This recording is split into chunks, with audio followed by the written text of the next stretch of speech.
y la aplicación de la salvación por el Espíritu Santo. La semana pasada vimos el Evangelio y parte de lo que con lo que vamos a continuar hoy. Ahorita le doy un contexto de lo que fue la semana pasada.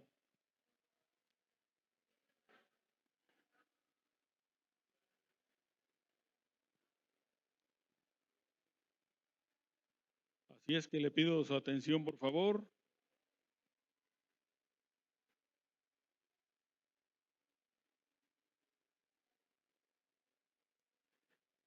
¿Por qué es importante estudiar la persona del Espíritu Santo dentro de nuestro tema, dentro de nuestra declaración de fe?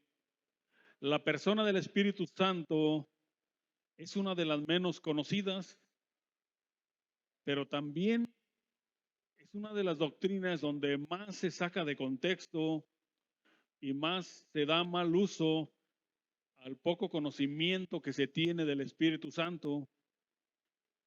Para recordar la semana pasada,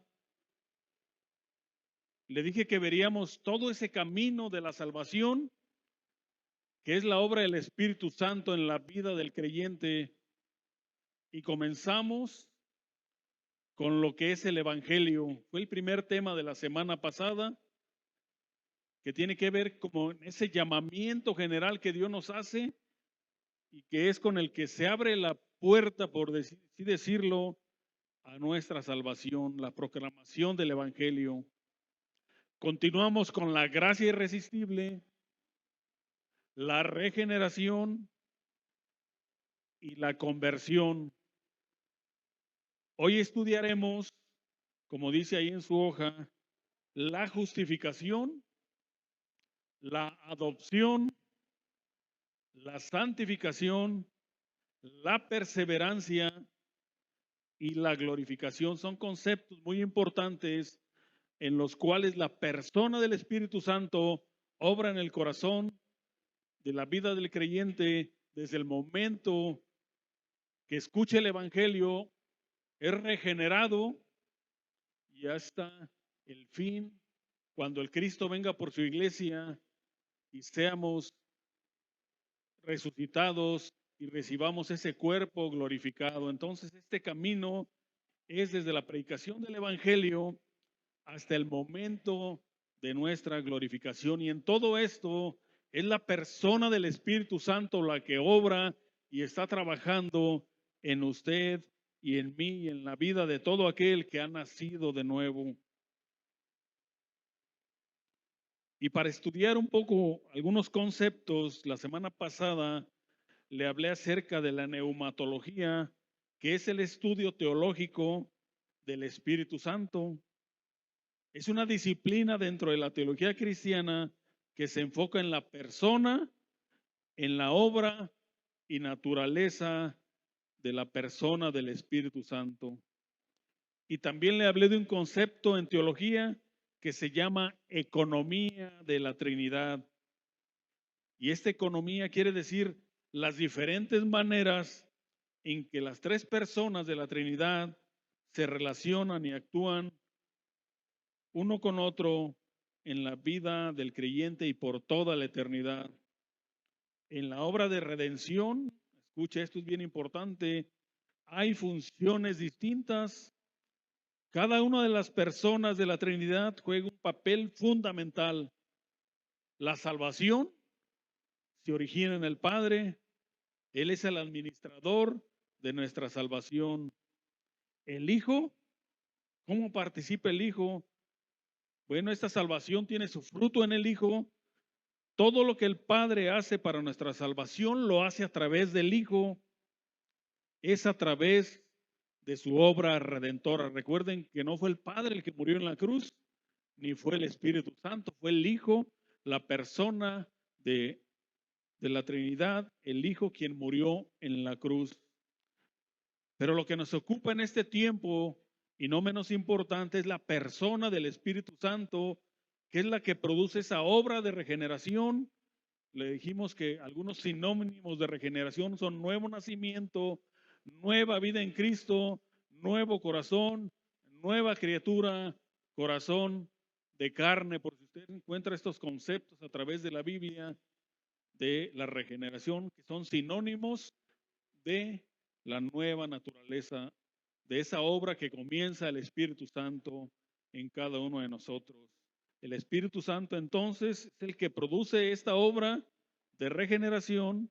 Recuerde que el Señor Jesucristo le dijo a Nicodemo, si no naces del agua, que no tiene nada que ver con el bautismo, hermanos, ahí está simbolizando la palabra de Dios, y del Espíritu, hablando del Espíritu Santo, no puedes ver el reino de Dios. Hay dos elementos que intervienen en nuestra salvación: la palabra de Dios predicada por medio del Evangelio y el Espíritu Santo. Son los que obran para nuestra regeneración. Y como dijimos, ahí empieza el proceso o todo este camino hasta nuestra glorificación o la glorificación del creyente. Vamos a orar y después veremos punto por punto. Por ahí se me pasó poner un texto de un punto, ya no alcancé a investigarlo porque me ocupé un poco, pero le pido que me disculpe. Y después nuestro hermano Gabriel, como un resumen mensual o no sé cada cuándo lo haga, le sube a través del grupo todos los textos, porque yo nada más pongo uno para citar, pero nuestro hermano Gabriel en cada punto de nuestra confesión de fe, ahí están establecidos 3, 4 puntos en los que son basadas estos puntos en los cuales creemos. Y entonces, discúlpeme, al final si tiene alguna pregunta, al final de cada tema, por ejemplo, ahorita vamos a ver la justificación, puede levantar su mano y si algo no entiende, con gusto le podemos responder, no solo yo, sino apoyándome también en los hermanos que también dan escuela bíblica. Aquí está nuestro hermano Leobardo, está nuestro hermano Gabriel y estoy yo también. Y si no, pues traemos al pastor también para que nos auxilie. Amén, hermanos. Vamos a orar y decirle gracias, precioso Espíritu Santo, porque nos enseñas, nos recuerdas tu palabra, así como dijo nuestro Señor Jesucristo, que tú nos ibas a recordar todo lo que Él nos había dicho. Gracias, precioso Espíritu Santo, porque es tu obra en la vida de nosotros, de los creyentes, desde ese inicio en los que por tu poder, el poder de tu palabra escuchamos, nos abriste el entendimiento y, Señor, nos trajiste nueva vida mediante la regeneración en el Espíritu y nos llevas a través de todo este proceso hasta ese día en que Jesucristo venga por nosotros, por toda su iglesia mundial. Y, Señor, seamos levantados y seamos transformados con un cuerpo glorificado semejante al de Jesucristo cuando se apareció a sus discípulos. Gracias, Señor, ayúdanos, auxíliame a mí en mi debilidad, en mi falta de conocimiento. Te pido que seas tu precioso Espíritu Santo ayudándonos a todos y cada uno a comprender estas gloriosas y poderosas verdades. Te lo rogamos en el nombre de Jesús. Amén. Ahora no voy a leer todos los puntos de forma general. Vamos a ver por cuestiones de tiempo, punto por punto, y comenzamos a ver la justificación, que son nuestros puntos de la confesión de fe del 334 al 342, y vamos a ver los textos bíblicos que lo sustentan. Le digo, hay más textos que después nuestro hermano Gabriel se los hará llegar. Y vamos a ver el punto 335, y le voy a pedir que lo tenga ahí, ahorita lo lee por favor. En su unión con Cristo, los creyentes reciben gratuitamente todos los beneficios del Evangelio. ¿Alguien tiene el texto que lo sustenta? Levante su mano. Nuestro hermano Toño.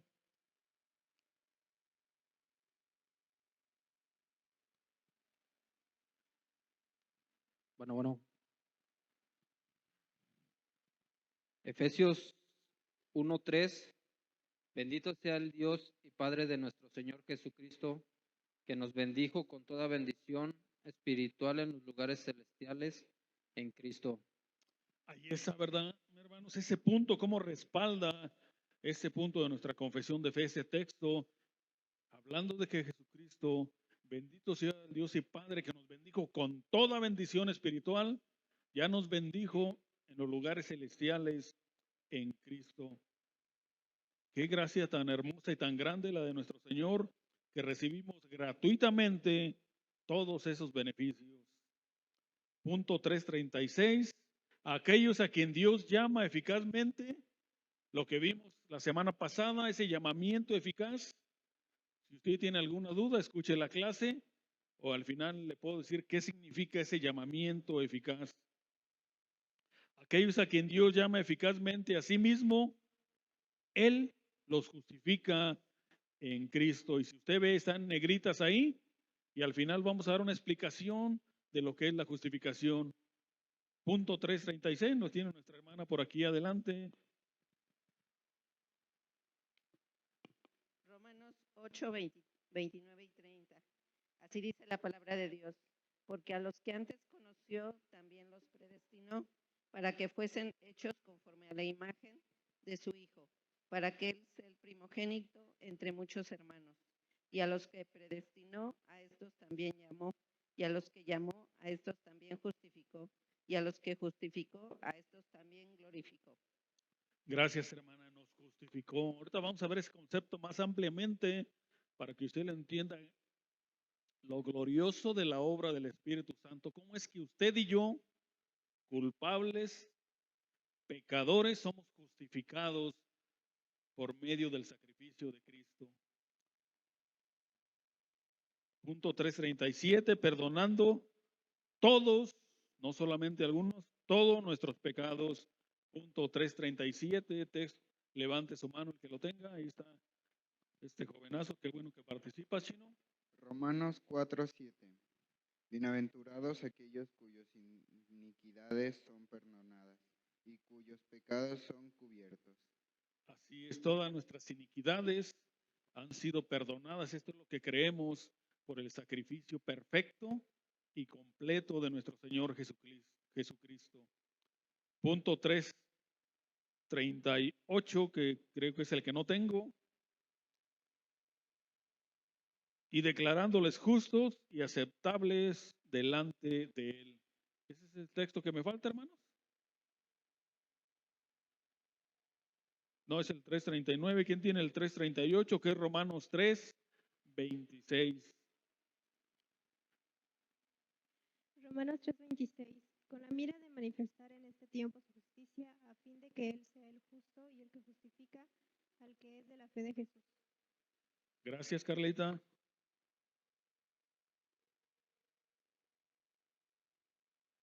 Punto 339. Esta declaración, dice ahí, es judicial, refiriéndose no solo a nuestra naturaleza, sino a nuestro estatus con respecto a la ley de Dios. Ese es el punto que me falta, el 339. No le puse el texto por ahí, nada más le puse los versículos, pero no la cita completa. Pasemos por lo pronto al 340. Dice que es definitiva, ya que no se puede obtener gradualmente ni se puede perder, hablando de la justificación. Mis hermanos, es importante entender esto y tenerlo bien fundamentado en nuestra confesión de fe, porque hay partes del cristianismo, ¿verdad?, que dicen que la salvación se pierde o que la podemos ir obteniendo de forma gradual y por pasos. Entonces es importante que quede bien fundamentado en nuestra iglesia local que la salvación no se pierde, esta justificación es total y no se puede dar parcialmente ni se puede perder. Punto 340. ¿Quién lo tiene? Romanos 3:28. Romanos 3:28. Concluimos pues que el hombre es justificado por fe sin las obras de la ley. Así es, ¿verdad? Nada podemos agregarle con nuestras obras, no sirven de nada. Ya las obras que hacemos en Cristo, Él las preparó para que anduviésemos en ellas. Las obras entonces no pueden aportar nada a nuestra salvación. El sacrificio de Cristo fue perfecto y completo para nuestra justificación. Punto 341, y es por gracia un regalo gratuito de la justicia de Dios que no está basado en nada hecho en nosotros o por nosotros, sino que se recibe gratuitamente por la fe. Romanos 3:22 al 26. ¿Quién lo tiene, mis hermanos? Adelante, Lupita. La justicia de Dios por medio de la fe en Jesucristo para todos los que creen en Él, porque no hay diferencia, por cuanto todos pecaron y están destituidos de la gloria de Dios, siendo justificados gratuitamente por su gracia mediante la redención que es en Cristo Jesús, a quien Dios puso como propiciación por medio de la fe en su sangre, para manifestar su justicia a causa de haber pasado por alto en su paciencia los pecados pasados, con la mira de manifestar en este tiempo su justicia, a fin de que Él sea el justo y el que justifica al que es de la fe de Jesús. Así es, ¿verdad? Ese texto nos dice que es gratuito únicamente por el sacrificio de Cristo. Usted y yo no podemos aportar nada, nada depende, nada podemos hacer. De hecho, si hay algo que podemos aportar y aportamos fue nuestro pecado, nuestra iniquidad, para que Cristo, con su obra perfecta y completa, nos justificara y nos salvara. Punto 341, ya lo leímos. Punto 342, la única razón para nuestra justificación es la justicia de Cristo, cuya vida de obediencia perfecta nos es imputada y cuya muerte sustitutoria, recuerde que el que tenía que estar en la cruz, ahí era usted y yo, y de nada hubiera servido para pagar nuestro pecado, y cuya muerte sustitutoria a nuestro favor satisfizo completamente las demandas de la justicia de Dios en relación con nuestro pecado. Punto 342, segundo de Corintios 5:21, levante la mano, y me da gusto que muchos jóvenes lo estén participando. Adelante, Jimena. Al que no conoció pecado, por nosotros lo hizo pecado, para que nosotros fuésemos hechos justicia de Dios en Él. Así es, ¿verdad? Solo el Dios encarnado podía pagar ese precio y satisfacer completamente la justicia de Dios. Nadie en el que hubiéramos muerto todos en relación con el pecado hubiera servido para salvar a nadie, a ninguno de nosotros. Es solamente la sangre de Jesucristo que nos limpia de nuestro pecado. Y si usted se fija ahí en ese párrafo le puse, ¿qué significa justificar? Se lo puse con negrita, por lo tanto, le voy a explicar un poco para que vea lo glorioso de esta doctrina. Justificar significa vindicar, declarar justo, declarar recto, híjole, absolvernos de nuestro pecado y de nuestra maldad. Y esto que le voy a decir lo tomé del libro El Glorioso Evangelio de nuestro hermano Paul Washer. Y viene con una pregunta y hágasela a usted. Hermano, ¿cómo Dios puede ser justo y justificarnos a nosotros que somos malvados? ¿Se ha hecho esa pregunta? ¿Cómo Dios nos puede justificar a usted y a mí? Bueno, dice Paul Washer, nuestro hermano, que aquí hay un dilema. ¿Cómo puede Dios justificar al malvado, a usted y a mí, de manera que no sea abominable o detestable a su santo y justo carácter? ¿Cómo puede hacer Dios esto? ¿Cómo puede ser justo? Pero ¿cómo lo puede justificar a usted y seguir siendo Él santo y no faltar a su justicia? ¿Cómo puede un Dios justo perdonar las obras de un hombre como usted y como yo, que fuimos totalmente en contra de la ley, cubrir tu pecado y mi pecado y no tomarlo en cuenta? ¿Cómo puede suceder esto? ¿Cómo se da esto de la justificación?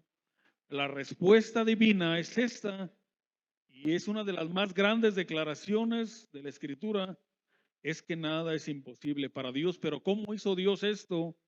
Esta verdad se revela más claramente en la manera en que Dios mantiene su carácter justo al perdonar al hombre pecador. Dios se tuvo que hacer hombre en la persona de Jesucristo, cargó nuestros pecados en la cruz y sufrió el juicio divino que fue decretado en su contra. A través de su sufrimiento y muerte en lugar de nosotros, Dios satisfizo las demandas de su propia justicia y aplacó su propia ira para que su misericordia pudiera ser perfectamente consistente con su justicia. El gran dilema entonces, ¿cómo puede Dios ser justo? Fíjese, hay dos cosas. ¿Cómo puede ser Dios justo y aún así justificar a malvados como usted y como yo? Este dilema, esta respuesta la encontramos únicamente en el Evangelio de Jesucristo.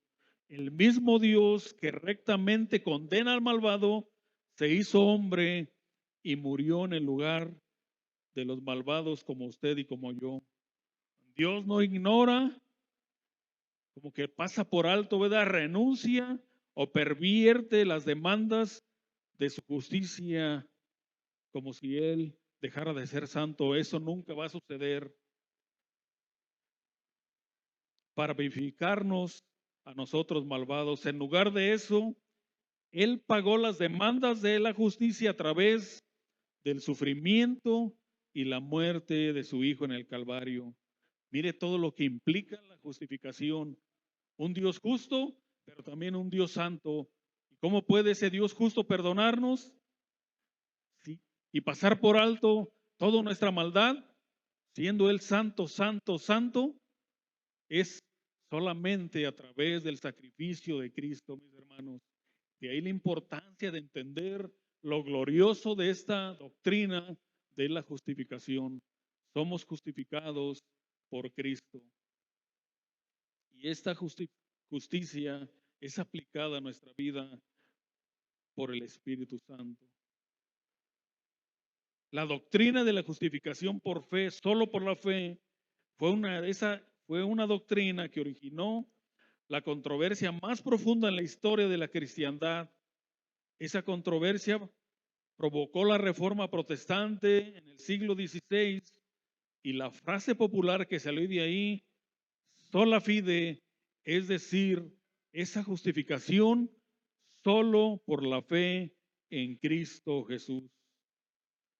El mismo Lutero sostuvo que la doctrina de la justificación solo por la fe es el artículo por el cual la iglesia se mantiene o cae.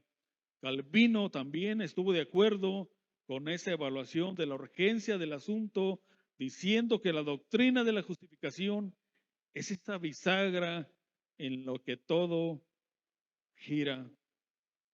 ¿Alguna pregunta, mis hermanos, acerca de la justificación? ¿Ya entendió la importancia y por qué en esta iglesia creemos y tenemos como fundamento y como doctrina bien establecida la justificación? ¿Alguna duda, mis hermanos? Ya quedó entendida porque va a haber examen al final, ¿eh? Vamos a pasar a ver la adopción. Esta doctrina, esta parte de nuestra confesión de fe de los puntos 343 al 347. Aquellos a quien Dios justifica, lo que acabamos de ver, Él adopta como miembros de su familia. Qué glorioso es el Señor, otorgándoles todo el estatus, todos los derechos y todos los privilegios de hijos amados. Punto 343, y es el texto de Romanos 8:15 y 23. Adelante, Argelia.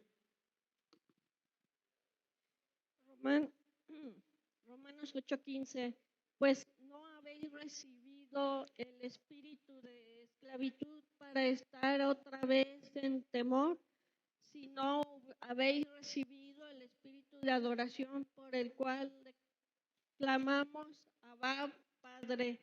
Romanos 8:23. Y no solo ellas, sino que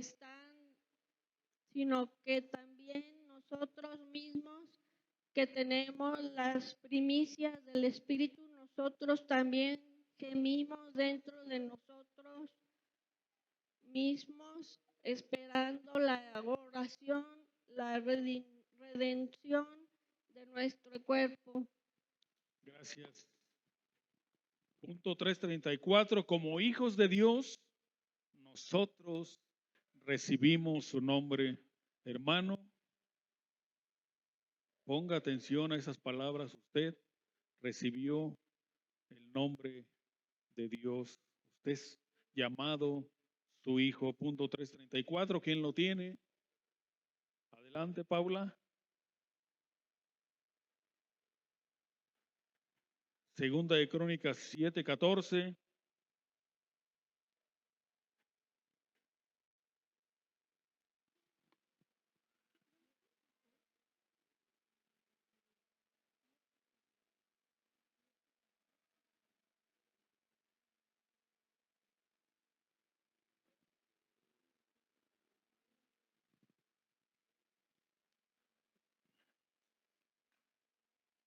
Si se humillare mi pueblo, sobre el cual mi nombre es invocado, y oraren y buscaren mi rostro, y se convirtieren de sus malos caminos, entonces yo iré desde los cielos y les perdonaré sus pecados y sanaré su tierra. Bueno, y habla de que somos el pueblo de Dios, ¿verdad? Somos su herencia, somos su heredad. No sé si usted ha visto a los famosos, ¿verdad? Y hay por ahí algunos que dicen, yo quisiera ser hijo de Messi, ¿verdad? O de un famoso cantante. Pero hermano, nosotros somos hijos de Dios por adopción. Y ahorita vamos a ver un poco más este concepto de la adopción. Punto 345, disfrutamos acceso a su presencia. Romanos 5:2. Por quien también tenemos entrada por la fe que está, gracia, en la cual estamos firmes y nos glorificamos en la esperanza de la gloria de Dios. Así es, hermana, tenemos entrada, tenemos acceso hasta el trono de su gracia en todo momento. Miren, mis hermanos, ahorita los maestros se quejan de que la presidenta de la República ya no los quiso recibir. Les mandó por ahí a su secretario. Y nosotros, los hijos de Dios, tenemos acceso al mismo trono de su gracia todos los días. Y lo que predicaba nuestro hermano Gabo, y a veces lo hemos despreciado, ¿verdad? O lo hemos tenido en poco. Somos hijos de Dios por adopción, mis hermanos. Disfrutamos acceso a su presencia, ya lo leímos, experimentamos su cuidado y disciplina que a muchos no nos gusta. Hebreos 12 del 5 al 11. ¿Quién lo lee, por favor? Adelante, Ramón, en voz alta. ¿Acaso olvidaron las palabras de aliento con que Dios les habló a ustedes como a hijos? Él dijo, Hijo mío, no tomes a la ligera la disciplina del Señor y no te des por vencido cuando te corrige. Pues el Señor disciplina a los que ama y castiga a todos los que le recibe como hijo. Al soportar esta disciplina divina, recuerden que Dios los trata como a sus propios hijos. ¿Acaso alguien oyó hablar de un hijo que nunca fue disciplinado por su padre? Si Dios no los disciplina a ustedes como lo hace con todos sus hijos, quiere decir que ustedes no son verdaderamente sus hijos, sino que son ilegítimos. Ya que respetábamos a nuestros padres terrenales que nos disciplinaban, ¿acaso no deberíamos someternos aún más a la disciplina del Padre de nuestro espíritu y así vivir para siempre? Pues nuestros padres terrenales nos disciplinaron durante algunos años e hicieron lo mejor que pudieron, pero la disciplina de Dios siempre es buena para nosotros, a fin de que participemos de su santidad. Ninguna disciplina resulta agradable a la hora de recibirla. Al contrario, es dolorosa, pero después produce la apacible cosecha de una vida recta para los que han sido entrenados por ella. Gracias, hermano Ramón. Punto 347. Y aguardamos ansiosamente la herencia gloriosa que Él ha prometido a los suyos. Primera de Pedro 1, 3 al 5. ¿Quién lo tiene, mis hermanos? Adelante, Vicky. Que toda la alabanza sea para Dios, el Padre de nuestro Señor Jesucristo. Es por su gran misericordia que hemos nacido de nuevo, porque Dios levantó a Jesucristo de los muertos. Ahora vivimos con gran expectación y tenemos una herencia que no tiene precio, una herencia que está reservada en el cielo para ustedes, pura y sin mancha, que no puede cambiar ni deteriorarse.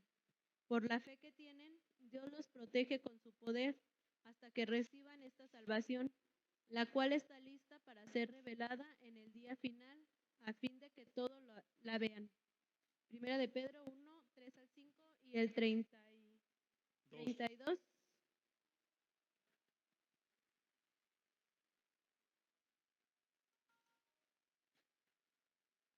Ahí voy.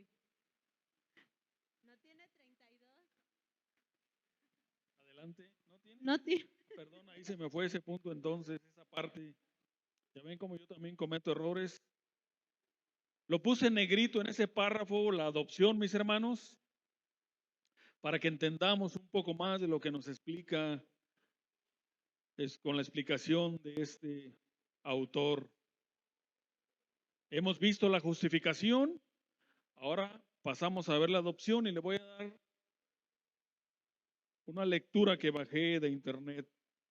Además de ser declarados rectos o justos delante de Dios, nosotros disfrutamos las bendiciones de la adopción, por los cuales somos unidos a la familia de Dios y experimentamos todo el amor y los beneficios que eso conlleva. En la primera epístola de Juan, en el capítulo 3, hace esta observación. Mirad cuán gran amor nos ha otorgado el Padre para que seamos llamados hijos de Dios. Y eso somos. Por esto el mundo no nos conoce porque no le conoció a Él. Amados, dice Pablo, ¿verdad? Dice Juan, ahora somos hijos de Dios. Y mire lo que dice un estudioso europeo llamado Joachim Jeremías. Ponga atención porque es un poco largo, pero él va a resumir lo glorioso de esta paternidad de Dios. Ese autor hizo un estudio del concepto bíblico de la paternidad de Dios y se dio cuenta, por ejemplo, de que en el Antiguo Testamento y entre el pueblo judío, en la antigüedad, fíjense nada más lo glorioso de esto, se instruía a los niños en títulos y frases apropiadas con los que una persona podía dirigirse a Dios en oración y podía ser llamado el soberano, que ciertamente lo es, el gobernante o el creador, entre otros. Y lo que estaba notablemente ausente de esa larga lista de títulos aprobados por los cuales estos niños eran enseñados y se dirigían directamente a Dios en oración fue el título de Padre. Sin embargo, en cambio, cuando llegamos al Nuevo Testamento y examinamos las oraciones de Jesús, en cada oración registrada del Nuevo Testamento, salvo en una, Jesús se dirige directamente a Dios como su Padre. Eso no fue pasado por alto por los contemporáneos. En otras palabras, esto fue una desviación radical de la costumbre cuando Jesús se atrevió a dirigirse a Dios como Padre. Una vez más, sus contemporáneos no lo pasaron por alto, porque esta es una de las cosas que indignó a los fariseos cuando escucharon a Jesús referirse a Dios como su Padre. ¿Se estaba haciendo igual a Dios? ¿Por qué llegarían a esa conclusión? No concluiremos eso hoy si escuchamos, no concluiríamos eso hoy si escucháramos a alguien dirigirse a Dios como Padre. No pensaríamos que eso indicaría algún tipo de arrogancia o de pretensión especial de deidad. Pero los contemporáneos de Jesús lo hicieron porque entendían el carácter radical de eso. Ahora, dice el autor, una de las cosas que es aún más sorprendente es que Jesús no se dirigió a Dios como su Padre únicamente, sino que cuando sus discípulos vinieron a Él, lo oímos en la predicación, y le pidieron que les enseñara a orar, Él les dijo en primera instancia: vosotros pues orad de esta manera: Padre nuestro que estás en los cielos. Y la primera palabra de oración del Señor es radical, sin medida. Eso mismo que Jesús dijo: no solo voy a dirigirme a Dios como Padre, sino que también nos invitó a nosotros a hacer exactamente lo mismo. Cuando oren, digan: Padre nuestro. Y Él extiende ese privilegio de dirigirse a Dios como Padre a todos sus discípulos. Así que la pretensión de ser hijos de Dios no es una afirmación que simplemente podamos asumir en virtud de nuestra humanidad. Y sin embargo, Juan dice: somos hijos de Dios. ¿Cómo puede ser esto? Dice, bueno, volvamos atrás a los escritos de Juan, en el primer capítulo de su evangelio, donde en el prólogo, el evangelio de San Juan, leemos el versículo 10. En este mundo estaba, hablando de Jesucristo, ¿verdad? Y el mundo por Él fue hecho, y el mundo no le conoció. A lo suyo vino, y los suyos no lo recibieron. Pero a todos los que le recibieron les dio el derecho de llegar a ser hijos de Dios. Es decir, a los que creen en su nombre, que no nacieron de sangre, ni de voluntad de carne, ni de voluntad de hombre, sino de Dios. Ahora otras traducciones dicen: mas a todos los que le recibieron les dio potestad de ser hechos hijos de Dios, o el privilegio de llegar a ser hijos de Dios. En este caso era el derecho de llegar a ser hijos de Dios.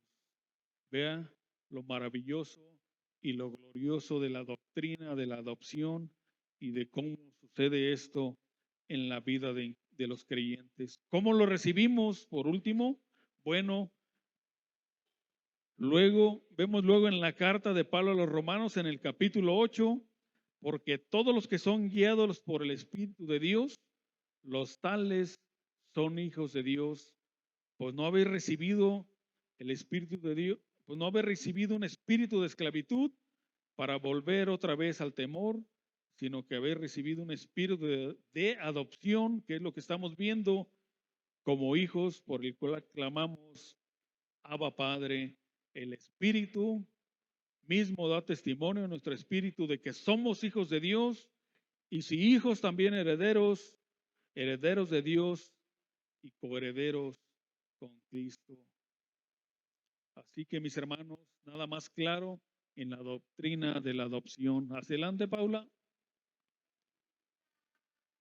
Abba Padre es una palabra judía, hebrea, no sé en qué idioma esté, creo que está en arameo, que significaba esa intimidad con Dios, como el que se acerca con esa confianza y esa seguridad de quién es su Padre, como cuando uno se acercaba en intimidad a su Padre terrenal. Padre amado, papacito, Padre mío, ¿verdad? Esa seguridad que tenemos de quién es nuestro Padre. Amén. ¿Alguna otra duda, mis hermanos? Si no, aquí está el hermano Gabriel. ¿Alguna duda de la adopción? Ya entendimos lo glorioso de esta doctrina, como en aquel tiempo a los niños judíos no se les podía enseñar, ¿verdad? Dirígete a Dios en oración, sino que había otros atributos de su deidad por los que ellos se dirigían y así fueron enseñados. Viene el Señor Jesucristo, lo oyen los fariseos y casi lo querían matar, ¿verdad? Porque se hacía igual a Dios.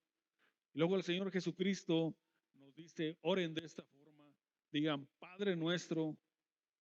Y luego Pablo nos enseña, ¿verdad?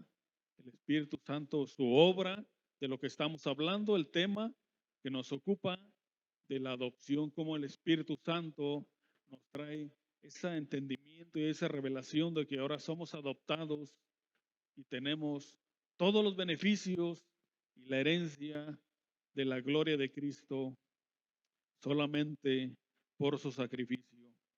¿Alguna duda, mis hermanos? Vamos a ver el último párrafo, que ciertamente está un poco largo y por eso vamos un poco rápido. Santificación, perseverancia y glorificación. Como el Salvador todo suficiente, Cristo también santifica a su pueblo, limpiándolo de la impureza del pecado y apartándolo para Dios y su servicio. 3:49. ¿Quién lo tiene, mis hermanos? Nadie tiene por allá.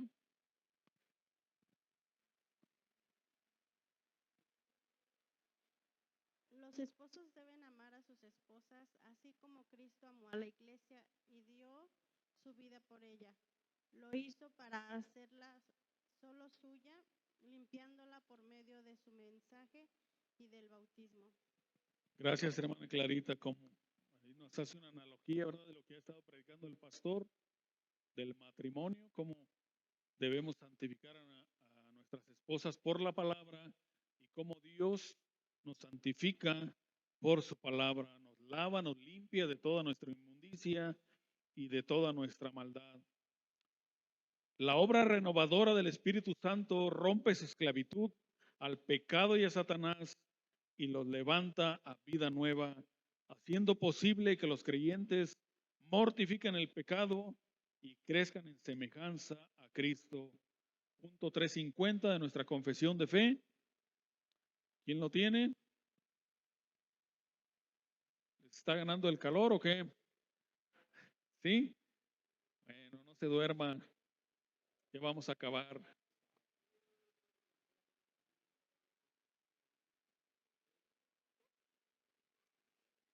Estad pues firmes en la libertad con la que Cristo nos hizo libres y no estéis otra vez sujetos al yugo de esclavitud. Así, ¿verdad? Lo que nos dice Pablo, que estemos firmes y no volvamos otra vez a esclavitud. Esa es la obra santificadora del Espíritu Santo. Punto 351.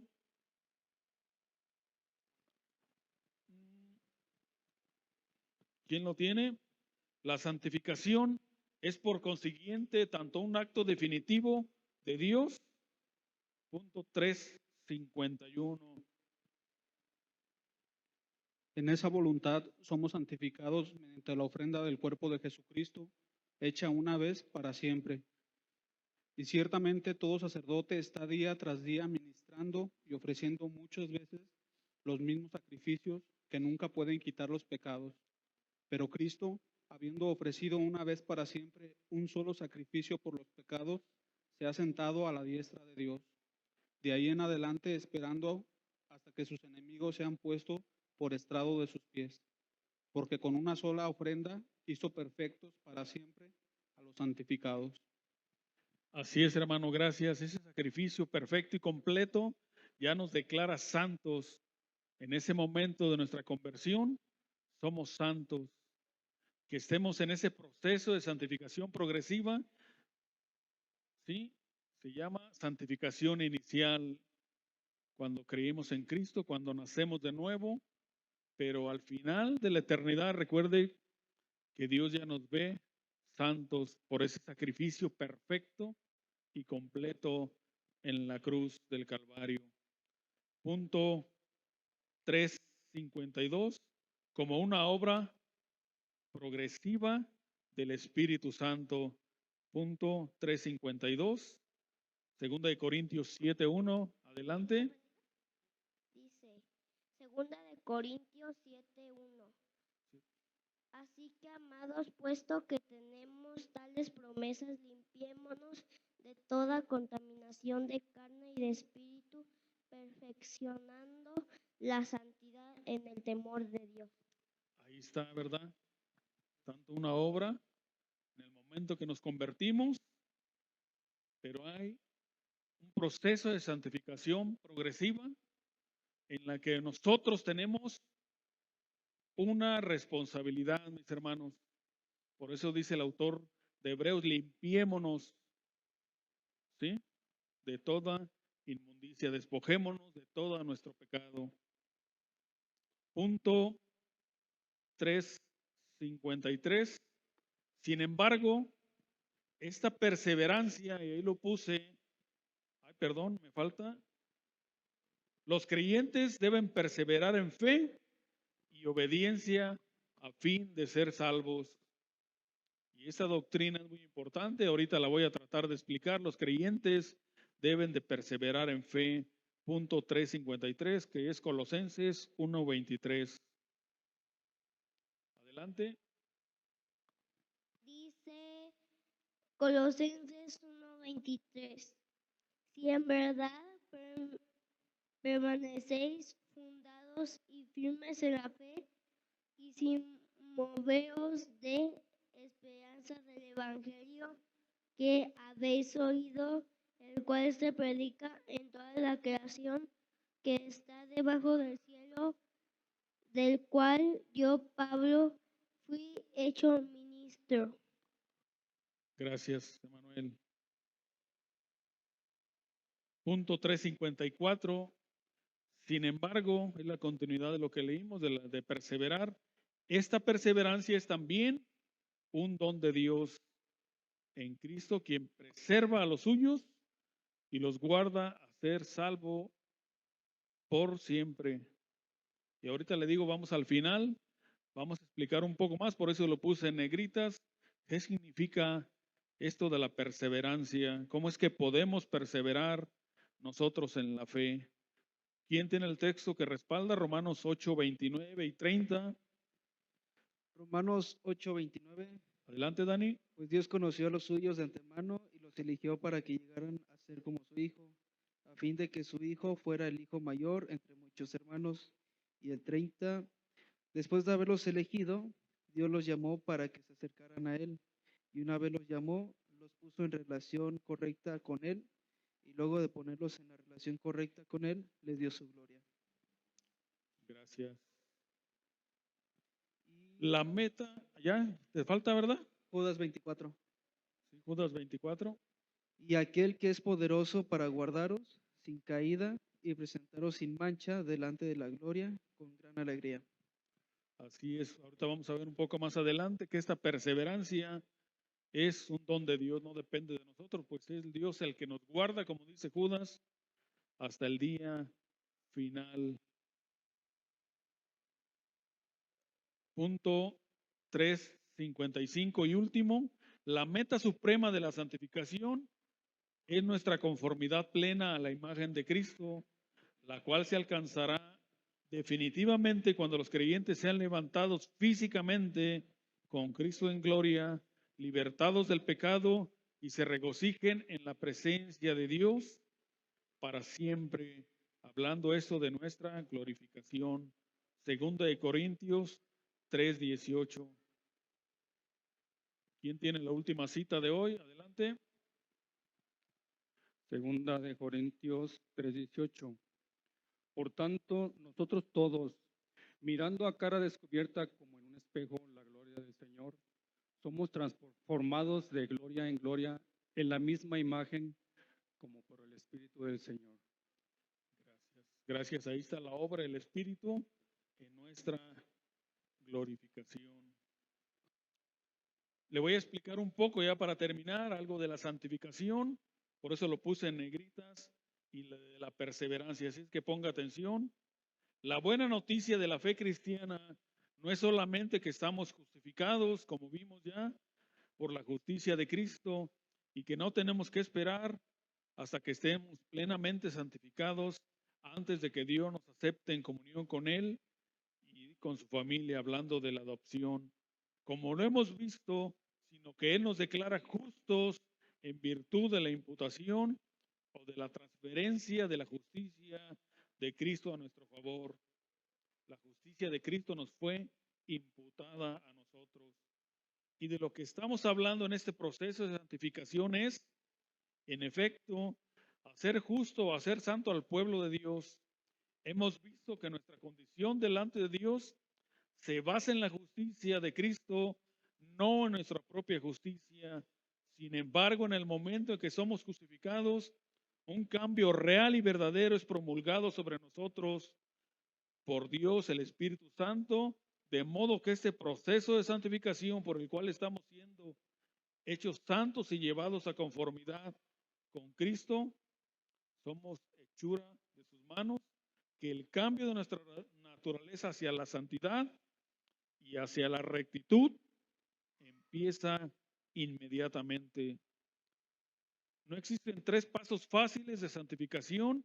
La santificación es un proceso de por vida que implica una enorme cantidad de trabajo y es una labor intensiva. Si vamos al Nuevo Testamento, donde por ejemplo en Filipenses, en el capítulo 2, Pablo dice, así que amados míos, tal como siempre habéis obedecido, no solo en mi presencia, sino ahora mucho más en mi ausencia, ocúpense de vuestra salvación con temor y temblor. Y ese texto no quiere decir que su salvación la pierde, ¿verdad? Y que usted la puede cuidar, porque ya hemos entendido que fuimos justificados, fuimos elegidos y ya estamos en todo este proceso. Está hablando de llevar una vida en donde cuidemos la santidad y trabajemos en ella, porque Dios es en quien obra en vosotros tanto el querer como el hacer por su buena voluntad. Tenemos buenas y malas noticias. Otra vez, Pablo nos dice que nos ocupemos de nuestra salvación, lo cual es realmente un llamado a la diligencia en busca de la rectitud y en busca de nuestra santificación. Es trabajo, eso significa que un cristiano que busca la santificación y la madurez espiritual debe estar activo, ocupándose de su salvación con temor y temblor. El Espíritu Santo nos santifica, pero en ese proceso de santificación progresiva hay una responsabilidad, mis hermanos, suya y mía y de todo creyente. Perseverar. ¿Qué significa perseverar? La perseverancia de los santos, escuche, porque esta es una doctrina muy importante, es la doctrina que afirma que los verdaderos creyentes, una vez salvados, perseverarán en la fe y en la buena vida hasta el fin de sus días. No podemos creer que la salvación se pierde si creemos en que Dios nos preserva. Esta doctrina también se conoce como seguridad eterna y se basa en la idea de que Dios en su amor y poder guarda a sus hijos hasta el fin. Creemos que los santos, nosotros, perseveran en la fe y que los que han sido llamados eficazmente por Dios y hemos sido regenerados por el poder del Espíritu Santo perduran hasta el fin, así que nosotros perseveraremos, mis hermanos. Pero ellos perseveran no solo porque son diligentes o porque hacemos grandes esfuerzos, mis hermanos, en hacer uso de las misericordias de Dios, sino la única razón, y ponga atención en esto, por la cual cualquiera de nosotros continúa en la fe, aún hasta el último día, no se debe tanto a que hemos perseverado, sino porque nosotros hemos sido preservados por Dios. Por lo tanto, su perseverancia radica en el poder del Espíritu Santo, mis hermanos, no en nosotros. Por lo tanto, dice este autor, prefiero el término preservación, la conservación de los santos, porque este proceso por el cual somos guardados en un estado de gracia hasta el fin de nuestros días. Por eso dice Pablo a los filipenses, el que comenzó la buena obra en nosotros, la perfeccionará hasta el fin. Ahí está la promesa de Dios de que Él empezó esa obra en nosotros y Él la va a terminar. Y el mejor ejemplo, mis hermanos, ya para terminar, de la perseverancia y del cuidado de Dios en la vida del creyente, lo tenemos en la vida de David en el Antiguo Testamento, que él no se perdió a pesar de su pecado, en la vida de Pedro en el Nuevo Testamento, que a pesar de haber negado a Jesucristo, él perseveró hasta el fin por la gracia de Dios. ¿Alguna pregunta, mis hermanos? ¿Entendimos bien? Porque ahora van las preguntas de aquí para allá.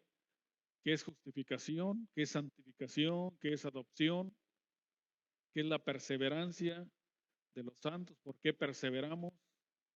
Y espero que escuche nuevamente, aunque les digo que a mí no me gusta cómo me escucho cuando me graban, le dije a algunos hermanos, pero escuche usted de nuevo la predicación para nuestros grupos de comunión, escuche la enseñanza de esta clase bíblica y si tiene alguna duda, para eso están todos los maestros que damos los temas cada 8 días, mis hermanos. Acérquese, la importancia de poner bien establecidos estos fundamentos bíblicos de nuestra confesión de fe, para que cuando le pregunten, ¿en qué iglesia estás? En iglesia bíblica, y nos preciamos de ser bíblicos porque tenemos una doctrina bíblica, y que usted sepa responder en qué cree. Oye, la salvación se pierde, ¿no? ¿Por qué?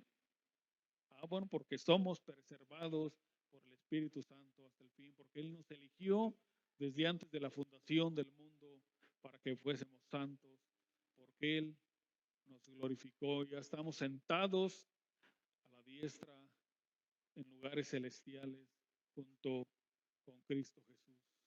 Amén, hermanos. Dios les bendiga. Vamos a orar para despedirnos. Padre, gracias por la gloriosa obra de la persona del Espíritu Santo. Gracias porque el que comenzó la buena obra la está llevando a perfección hasta el día de nuestra glorificación. Gracias, Señor, por estos tiempos tan importantes.